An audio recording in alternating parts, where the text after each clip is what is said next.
নমস্কার বন্ধুরা, কেমন আছো সবাই? আশা করি সবাই ভালো আছো। তো আবারও চলে এসেছি তোমাদের সামনে নতুন একটি ভিডিও নিয়ে। তো এই যে দেখো, মানে জিনিসপত্র সব পরিষ্কার পরিচ্ছন্ন হচ্ছে। পুরানো জিনিসপত্র বের করে, মানে যেগুলো অনেক দিন ধরে রাখা ছিল সেগুলো বের করে দেখা হচ্ছে কোথায় কি আছে, ভালো আছে কিনা। তো এই দেখো কত জিনিস বেরিয়েছে। যে এইখানে যে জিনিসগুলো আছে সব এইখানে রাখা হয়, মানে ঘরে তো সেরকম আর জায়গা কোথায় আর রাখা হবে, তো এইখানে একটা জায়গা করে আর এইখানে রাখা হতো। কিন্তু এখন যা বর্ষা হচ্ছে, বর্ষার কারণে সব ভিজে ভিজে মানে সে চাল টালগুলো পুরো নষ্ট, একটাও ভালো নেই। আর এই যে এইটা এরকম ছিল, এটাও ভেঙে পড়ে গেছে। এর উপরে কিছু জিনিস ছিল, এখানেও কিছু এখন জিনিস আছে এই যে। আর এখান থেকে বেরিয়েছে অনেক কিছু, এই বোতল, শুধু কাঁচের বোতল, এখানে আছে কটা প্লাস্টিকের বোতল, এই দানাগুলো সময়ে খুঁজে পাওয়া যায় না, কারণ ওইখানে তো সবার মধ্যে থাকে, সময়ে খুঁজে পাওয়া যায় না। বিয়ের কার্ড 10-12 বছর আগে, কি তারও আর 2-1 বছর বেশি হবে হয়তো, দাদার বিয়ের কার্ড সব ভিজে গেছে, ভিজে নষ্ট। কত কি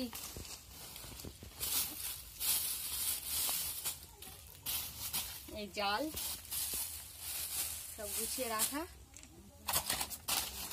আর এই যে পাটকাঠি, মাছ ধরার সময় পাটকাঠি খুঁজে খুঁজে এত্তার বাড়ি যেতে হয়েছিল, কিন্তু মা গুছিয়ে রেখেছিল। দেখো পাটকাঠি গুলো, কত পাটকাঠি। এই ঘাস টাস গুলো, এই ড্রামগুলো বেরিয়েছে, আরো অনেক ভালো ভালো জিনিস বেরিয়েছে।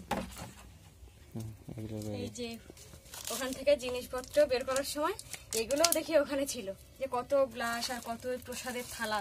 এই যে দেখতে পাচ্ছ কত প্রসাদের থালা আর কত গ্লাস। এই আছে প্রসাদের খুলি, ছোট ছোট যে থার্মোকলের যেগুলো হয় সেইগুলো বের করে দেখাই।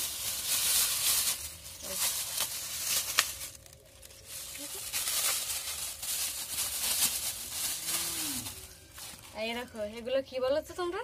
এগুলো পিঠে তোলার জিনিস, পিঠের ছাঁচ বলে এগুলো। একটা ছাঁচ আছে, একটা ছাঁচ আছে, আর পাইনি,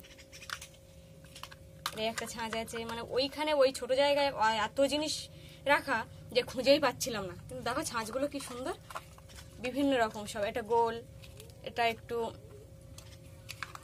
কি বলি, আর এটা ত্রিভুজ। তার সাথে মোমবাতিটাও বেরোলো। আর এই হটপট, এর মধ্যে আছে আরো অনেক জিনিস।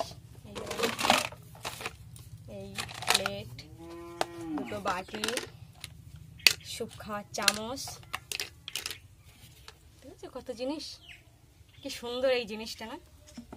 কিন্তু এখন গুছিয়ে রেখে দেবো, এটা পরে বের করবো।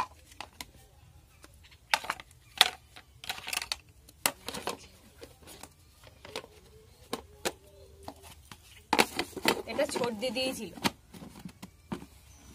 এই একটা কালারটাও বেশ সুন্দর।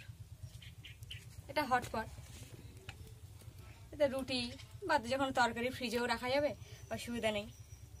তো এই যে এই সব জিনিসপত্র ওখান থেকে বেরিয়েছে, এর মধ্যে রেখে দিয়ে গেলো।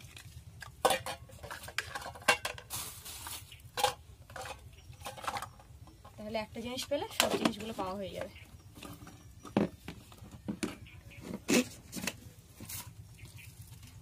আর এই যে ড্রাম দেখতে পাচ্ছ, এই ড্রামটাও কিন্তু রাখা ছিল।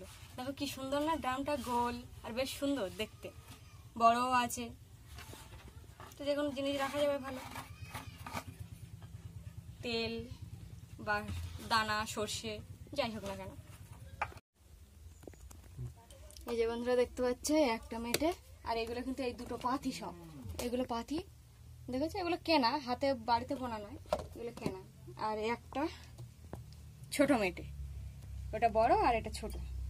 এখন এই চালগুলো শেষ হয়ে গেছে অনেকদিন, মানে এই ছোট মেটেটায়। তো আমি এইটা এখন পরিষ্কার করে নেবো, কারণ এখানে যে অল্প একটুখানি চাল ছিল সেটা কিন্তু নষ্ট হয়ে গেছে আর পোকা লেগে গেছে। তাই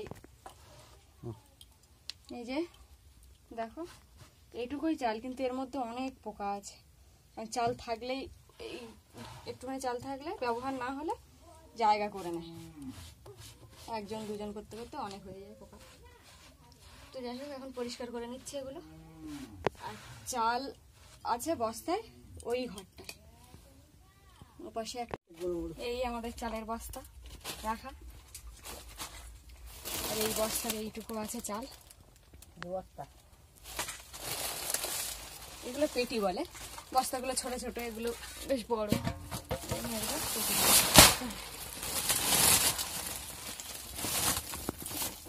চলে আসলাম এই ঘরে, আমি দুজন মিলেই এনেছি, কারণ অনেকটাই চাল, খুব ভার।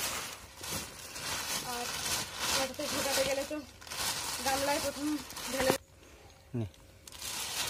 আর এই যে শুধু বস্তা দিলে কিন্তু চাল যে ভালো থাকবে তা নয়, তার জন্য এরকম প্লাস্টিক বস্তার মধ্যে দিতে হবে। আর সেটা ওই প্লাস্টিকের মাথা দু মাথা কিন্তু এক মাথা সেলাই করা, এইভাবে যে মোড়ে সেলাই করে যাতে একটা বস্তা মতো দেখতে হয়, আকার হয়।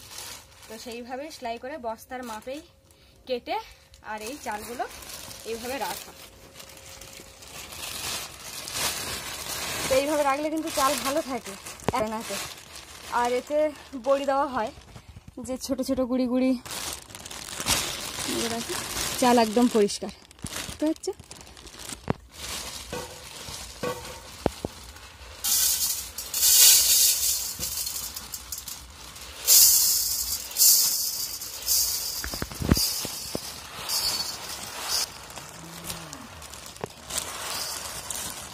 এই চালটা দেখতে পাচ্ছি, এটা কিন্তু প্রতীক্ষা ধানের চাল, দেখো কি সুন্দর।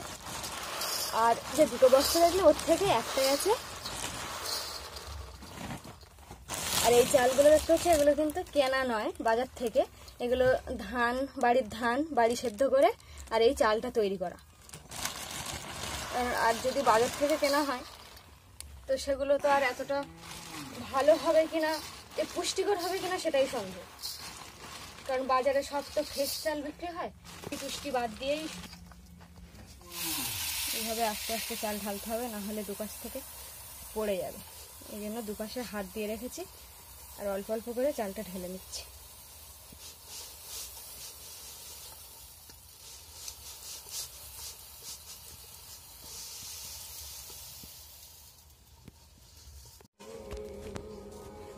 এই যে দেখো, বড় মাটিটা ভর্তি করলাম না, ছোটো মাঠে এই ভর্তি করেছি। আর যা চাল আছে বস্তায়, এই যে বস্তা এখানে বসিয়ে রেখেছি, বস্তাটা এর থেকেই নেব।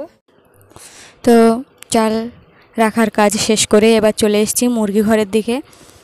আর এই গাছটা না বেশ সুন্দর মিষ্টি আম হতো, কিন্তু মরে গেছে, তো এবার একটা জ্বালানি হবে। আর এই যে দেখতে পাচ্ছ মুরগিগুলো এক এক করে ছেড়ে দিচ্ছি, কারণ মুরগি ঘরটা পরিষ্কার করতে হবে, অনেক দিন ধরে জমে আছে ময়লা। যে যখন হাঁস পুষতাম মা, সেই হাঁসের কিছু ময়লা থেকে গেছে মুরগি ঘরে। মুরগিগুলো তখন ছোট ছোট ছিল, তাই পরিষ্কার করা হয়নি। এখন একটু বড় হয়েছে, তাই এগুলো পরিষ্কার করা হচ্ছে, শাবল দিয়ে দিয়ে তুলে আর ঝাঁটা দিয়ে ঝাঁটিয়ে নেওয়া হচ্ছে। কারণ পরিষ্কার থাকলে মানে ফাঁকাগুলো যদি বোঝা যায়, মুরগি অতটা নোংরা জমে না।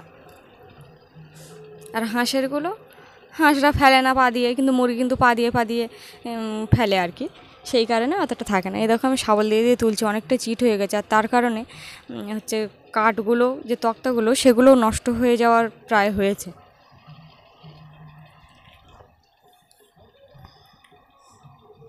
সাবধানেই করতে হচ্ছে কাজটা শাবল দিয়ে, কারণ একটুখানি চাপ পড়লেই ওই যে তক্তা ভিজে ভিজে মতো একটু ভেঙে যাওয়ার সম্ভাবনা। তো আর এইগুলো নিয়ে এই গাছের গোড়ায়, আম গাছের গোড়ায় দিয়ে দিচ্ছি। এগুলো সার মতো হয়ে গেছে। তো সব কিছু করে পরিষ্কার করে মুরগিকে আবার ডেকে খাবার দিয়ে দিলাম। দেখি মুরগিগুলো সব চলে এসছে ঘরে। তো বন্ধুরা, আজ এই পর্যন্ত, আসি, টাটা।